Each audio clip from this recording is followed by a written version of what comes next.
જય શ્રી કૃષ્ણ મિત્રો, આજે આપણે સાંભળીશું શું તમે ચાંદીની વીંટી પહેરો છો? ન પહેરતા હોય તો પહેરવા મળજો, તેના વિશે થોડી માહિતી જાણીશું।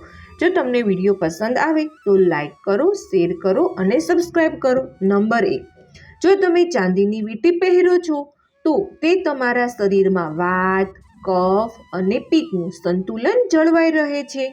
નંબર 2, નાની આંગળીમાં વીંટી પહેરવાથી મન શાંત રહે છે અને જે લોકો ખૂબ જ ગુસ્સે થાય છે તેમનો ગુસ્સો શાંત રહે છે।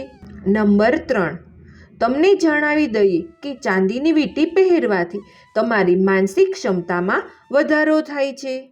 નંબર 4, જો તમે ઈચ્છો છો કે દેવી લક્ષ્મી હંમેશા ઘરમાં વાસ કરે તો તમારે તિજોરીમાં ચાંદીનો ટુકડો રાખો, જેનાથી દેવી લક્ષ્મી ઘરમાં વાસ કરે છે।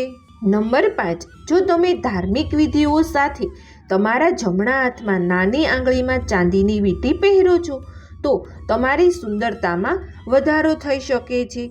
આ હતી 5 માહિતી ચાંદીની વીંટી પહેરવાથી।